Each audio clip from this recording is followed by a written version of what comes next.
Pelaksanaan screening risiko jatuh di ruang triase IGD RSUP Prof. Dr. Igusti Ngurah Gede Ngurah.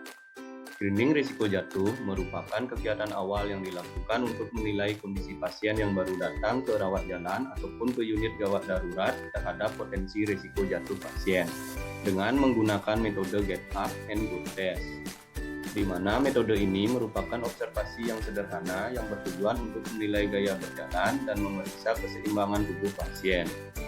Tujuan dilakukannya screening risiko jatuh adalah sebagai acuan penerapan langkah-langkah untuk mencegah insiden pasien jatuh pada saat sebelum menerima pelayanan medis di rawat jalan ataupun di unit gawat darurat.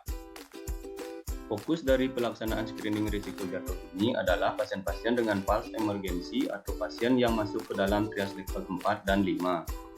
Hal ini berdasarkan banyaknya kunjungan pasien dengan pulse emergensi ke unit gawat darurat pada saat layanan poliklinik tutup ataupun saat hari libur untuk mendapatkan layanan kesehatan.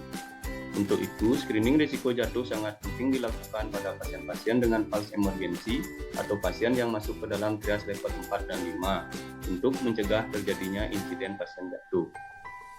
Ada beberapa hal yang perlu diperhatikan di dalam pelaksanaan screening risiko jatuh yang dapat dilihat pada video singkat mengenai pelaksanaan screening risiko jatuh berikut ini.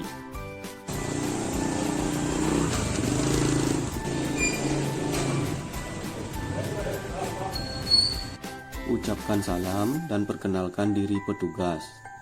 Penyangre atau sapam melakukan pengamatan kepada pasien untuk menilai risiko jatuh pasien dengan melihat kondisi pasien saat bangun atau berdiri, keseimbangan pasien saat berjalan, cara pasien duduk atau pindah ke brankar atau kursi roda.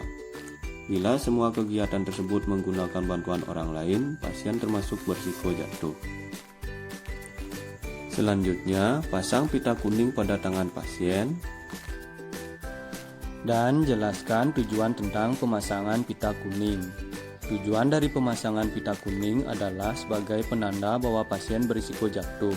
Selain itu, juga bertujuan untuk meningkatkan kewaspadaan petugas dan keluarga pasien untuk mencegah terjadinya insiden pasien jatuh. Selanjutnya, berikan edukasi kepada pasien dan keluarga mengenai protokol pencegahan pasien jatuh. Ada beberapa hal yang perlu diperhatikan untuk mencegah terjadinya insiden pasien jatuh, antara lain sebagai berikut. 1. Selalu dampingi pasien Anda saat melakukan pemeriksaan. 2. Awasi pasien saat beraktivitas. 3. Bantu pasien saat berjalan, berpindah atau duduk. 4. Ingat gunakan alat bantu seperti tongkat, kursi roda atau brankar bila pasien berjalan tidak seimbang. 5. Gunakan alat transportasi, kursi roda atau brankar dengan roda pada posisi terkunci dan berpengaman. 6. Segera hubungi petugas kami bila ada kegiatan yang memerlukan bantuan orang lain yang ingin dilakukan oleh pasien seperti buang air besar atau buang air kecil. 7. Segera hubungi petugas kami bila lantai basah atau ada tumpahan cairan. Edukasi mengenai pencegahan pasien jatuh ini dapat dilihat pada poster yang ditempel di dinding ruangan triase IGD RSUP Prof. Dr. Ngurah.